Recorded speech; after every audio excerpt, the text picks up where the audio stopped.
নবী রাহমাতুল্লিল আলামিন বলছেন, বান্দা যখন সিজদায় যায় কপালটা তার মাটিতে লাগে না, রহমানের দরবারে গিয়ে লাগে। আফসোস আমাদের জন্য সেই সিজদাকে না বুঝার কারণে। আপনাদের মসজিদেও হয়তো অনেকবার আপনারা লক্ষ্য করেছেন, রুকুতে না হয় সিজদাতে না হয় বৈঠকে ইমাম যদি কোনো রকম একটু দেরি করে, 5-10 সেকেন্ড যদি একটু সালাম ফিরাতে দেরি করে কিংবা উঠতে দেরি করে, পিছন থেকে একটা কাশি নামক মিসকল চলে আসে। চলে আসে, ও ভাই তুই কাশলি কেন, তোর কি জক্কা হয়েছে? বলে যে না, ঠান্ডা লেগেছে। না তো কাশলি কেন? বলে যে হুজুরকে একটু সিগন্যাল দিলাম। কিসের সিগন্যাল? বলে যে আমার 3 তাসবিহ শেষ হয়েছে। হুজুর আপনারটা শেষ হলে আপনি এবার তুলতে পারেন, আপনি এবার মাথাটা তুলতে পারেন, আপনি এবার মাথাটা তুলতে পারেন। হুজুর আমার তাশাহুদ শেষ হয়েছে, দরুদ শেষ হয়েছে, আপনার শেষ হলে আপনি এবার সালামটা ফিরাতে পারেন। কিরে ভাই, নামাজ তো মওলার সামনে দাঁড়ানোর একটা সুবর্ণ সুযোগের নাম, নামাজ তো গুনাহ মাফের একটা জারিয়ার নাম, নামাজ তো রবের রহমত পাওয়ার একটা জারিয়ার নাম। এখানে এসে তুই তাড়াতাড়ি করছিস কেন? বলে যে আফসোস, আমি নামাজটা জেনেছি, বুঝার মতো বুঝতে পারি। জেনেছে তারা শুধু সপ্তাহে জুমার দিন যায়, আজকে যেমন গিয়েছে 2 রাকাতের জন্য। আর যারা নামাজ বুঝতে পেরেছে তারা তো 5 ওয়াক্ত পড়ে পড়ে হাজার ব্যস্ততার মধ্যে রাতের ঘুমটাকে হারাম করে গভীর রাতে তাহাজ্জুদ নামাজে দাঁড়াইয়া যায়। কাউকে টেনে মসজিদে আনা যায় না। ওরা হচ্ছে জান্নেওয়ালা, আমার মতো আপনার মতো। আর যারা নামাজকে বুঝতে পেরেছে, নামাজের স্বাদ বুঝতে পেরেছে, নামাজের মজা বুঝতে পেরেছে, রুকুর মজা বুঝতে পেরেছে, সিজদার প্রশান্তি বুঝতে পেরেছে, তাদেরকে টেনে সিজদা থেকে তোলাও যায় না। সেজন্য এখন আপনারাই সিদ্ধান্ত নেন, কি জানার তলে থেকে ঝগড়া করবেন নাকি বুঝার তলে থেকে মওলার সাথে প্রেম করবেন। আপনাদের ব্যাপার, আপনাদের ব্যাপার, আপনাদের ব্যাপার, যার যার ব্যাপার। সব একটা কথা বলি, আল্লাহ আমাদেরকে দুনিয়াতে যতটুকু বিশা দান করেছেন, অর্ধেক হায়াত শেষ, বাকি আছে আমাদের অল্প একটু। ভাইয়া একটু বাকি আছে, আমারও আপনারও, আমাদের সবার। মরার সময় অন্তত এমন কিছু রেখে যেন না, যেন এলাকার মানুষ আপনার মৃত্যুর সংবাদটা শুনে আলহামদুলিল্লাহ বলে। এমন কিছু রেখে যেন না, যেন আপনার ছেলেরা, আপনার নাতিরা আপনার নাম শুনলে যেন লানত দেয়।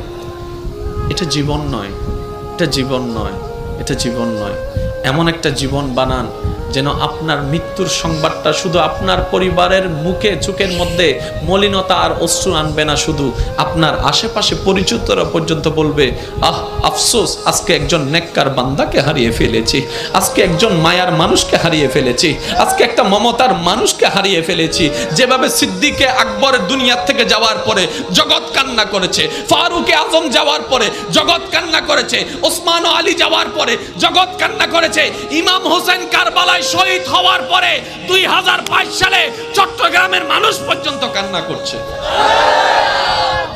আল্লাহু আকবার।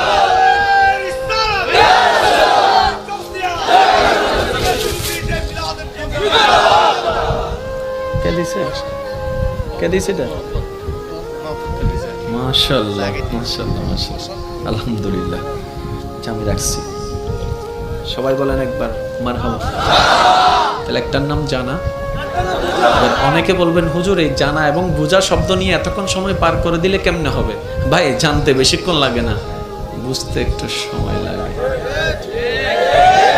এবার আসেন, জানাটা হয় কোন জায়গায়, বুঝাটা হয় কোন জায়গায়। মনোযোগ, মনোযোগ আছে। এবার আগে একটা কথা আমি শুনতে চাই, ওলামায়ে কেরাম এবং মুরব্বীরা যারা স্টেজ আছেন, আপনারা কেউ রেসপন্স দিবেন না, শুধু আমার ভাই যারা আছেন রেসপন্স দিবেন। সফল হতে চান না ব্যর্থ হতে চান? আরেকটু জোরে। কবর কি অন্ধকার বানাতে চান না আলোকিত বানাতে চান? হাসরে কি বেইজ্জত হতে চান নাকি ইজ্জত পেতে চান? জাহান্নাম পেতে চান না জান্নাত পেতে চান? আর এই সবগুলা পাওয়ার জন্য একজনকে খুশি করতে হবে, তিনি কে? সুতরাং আল্লাহকে যদি খুশি করতে মনেই চায়, তাহলে কিছু কাজ করতে হবে, কিছু কাজ বাদ দিতেও হবে। এমনি তার হবে না, কিছু কাজ করতে হবে, কিছু কাজ বাদ দিতে হবে। এবার আসেন, জানা আর বুঝা। আমরা জানি কোন জায়গা থেকে আর বুঝি কোন জায়গা থেকে, এই জিনিসটা একটু আইডেন্টিফাই করার দরকার। আচ্ছা আচ্ছা, এটা কি আমি তো কিচ্ছু বলি না, আপনারা বললেন সবাই মোবাইল, কিন্তু কেউ এটাকে লাইট বললেন না কেন? শুনুন, এই জিনিসটা সর্বপ্রথম যখন আপনি দেখেছেন জীবনে, কখন দেখেছেন আপনার মনে নাই, কিন্তু যখনই দেখেছেন, চিনেছেন, এটাকে মোবাইল নামে আপনি চিনেছেন, পরিচয় কর্নেওয়ালা মোবাইল নামে পরিচয় করায় দিয়েছিল। ওই দিন থেকে আপনার চোখের ক্যামেরা সেটাকে ছবি তুলেছিল। ওই চোখের ক্যামেরাটা ছবি তোলার সাথে সাথে সেটা মেমোরি কার্ডে সেভ হয়েছে। আর মেমোরি কার্ডে সেভ হওয়ার সময় এখানে লেখা ছিল মোবাইল। সেজন্য আপনার ব্রেন যতদিন ঠিক থাকবে, আপনাকে জিজ্ঞেস করার সাথে সাথে আপনি মোবাইল বলবেন। যেদিন এটা নষ্ট হয়ে যাবে, যখন সব সফটওয়্যার সবগুলো আউলা জাউলা হয়ে যাবে, মেমোরি কার্ড যখন ফরম্যাট হয়ে যাবে, সেজন্য পাগলকে বললে পাগলে চিনে না, কই মোবাইল দেখাইলে সে বলে যে লাইট, লাইট দেখাইলে বলে মাইক্রোফোন, মাইক্রোফোন দেখাইলে বলে বলি গড়ি। ব্যাপারটা কি? কারণ ওখানে সিস্টেম সবগুলা নড়ে গিয়েছে। মনে রাখবেন ভাইয়েরা, জানাটা হয় এখানে, জানাটা সেভ হয় ব্রেইনে, বুঝাটা আসতে হয়। আরেকটু জোরে বলেন না রে ভাই। জানাটা হয় এখানে, এটা আমার নয়, সবার। জানাটা হয় এখানে, বুঝাটা হয় এখানে। এবার সমাজ অসুন্দর হচ্ছে মানুষের কারণে, পরিবার অশান্তি হচ্ছে কোনো না কোনো মানুষের কারণে। কি নষ্ট হয়ে গেল মানুষটার? হাত বলে যে না, নাক বলে যে না, বলে যে মনটা নষ্ট হয়ে গিয়েছে, মনটা নষ্ট হয়ে গিয়েছে। এই মানুষটার মনটা যদি সুন্দর হয়, সব কিছু সুন্দর হয়।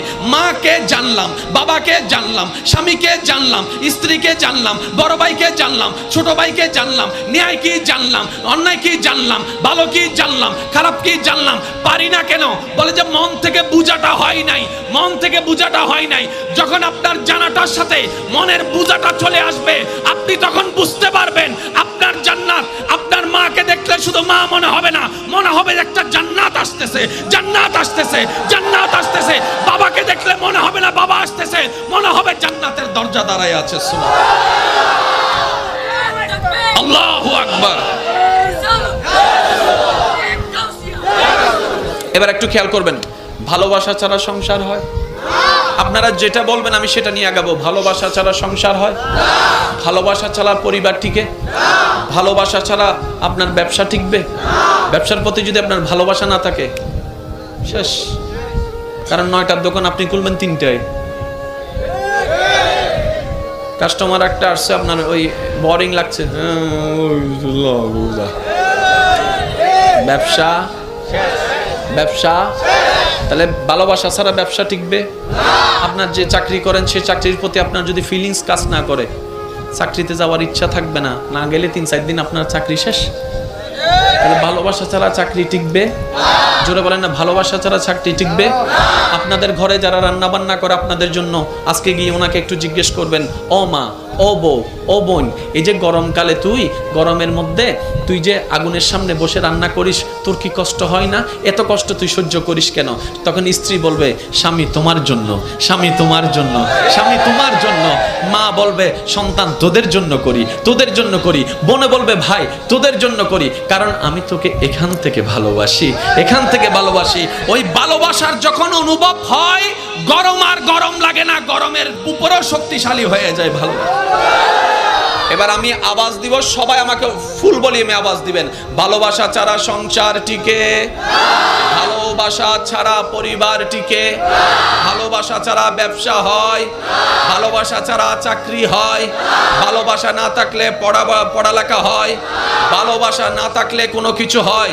তাহলে ভালোবাসা না থাকলে নামাজ কিভাবে হবে? ভালোবাসা না থাকলে রুকুটা কিভাবে হবে?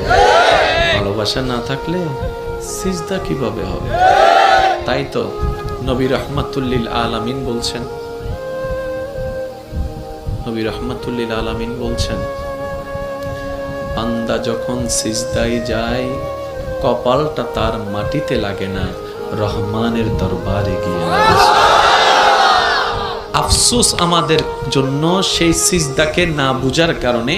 আপনাদের মসজিদেও হয়তো অনেকবার আপনারা লক্ষ্য করেছেন, রুকুতে না হয় সিজদাতে না হয় বৈঠকে ইমাম যদি কোনো রকম একটু দেরি করে 5-10 সেকেন্ড যদি একটু সালাম ফিরাতে দেরি করে কিংবা উঠতে দেরি করে, পিছন থেকে একটা কাশি নামক মিস কল চলে আসে, কাশি নামক মিস কল চলে আসে, ও ভাই তুই কাশলি কেন, তোর কি জক্কা হয়েছে? বলে যে না ঠান্ডা লেগেছে। না তো কাশলি কেন? বলে যে হুজুরকে একটু সিগন্যাল দিলাম। কিসের সিগন্যাল? বলে যে আমার 3 তাসবিহ শেষ হয়েছে। হুজুর আপনারটা শেষ হলে আপনি এবার তুলতে পারেন, আপনি এবার মাথাটা তুলতে পারেন, আপনি এবার মাথাটা তুলতে পারেন। হুজুর আমার তাশাহুদ শেষ হয়েছে, দরুদ শেষ হয়েছে, আপনার শেষ হলে আপনি এবার সালামটা ফিরাতে পারেন। কিরে ভাই, নামাজ তো মওলার সামনে দাঁড়ানোর একটা সুবর্ণ সুযোগের নাম, নামাজ তো গুনাহ মাফের একটা জারিয়ার নাম, নামাজ তো রবের রহমত পাওয়ার একটা জারিয়ার নাম। এখানে এসে তুই তাড়াতাড়ি করছিস কেন? বলে যে আফসোস, আমি নামাজটা জেনেছি, বুঝার মতো বুঝতে পারিনি। যদি ভালোবাসা থাকতো সে আর কাশি দিতে পারতো না। সে বলতো যদি সিজদায় এতটুকু আরেকটু থাকতে পারি। এক পর্যায়ে সে বলতে বাধ্য হবে, মওলা মরণ তো একদিন না একদিন হবে, আমার মরণটা না হয় এমন অবস্থায় দিও যেন আমার কপালটা তোমার দরবারে সিজদা অবস্থায় থাকে। মওলা আমার কপালটা তোমার দরবারে সিজদা অবস্থায় থাকে।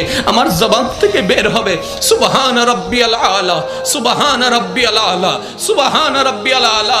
আমি বান্দা তোমার প্রশংসা করতে থাকবো, ওই মুহূর্তে যেন আমার জানটা তোমার দরবারে চলে যায়। সুবহান।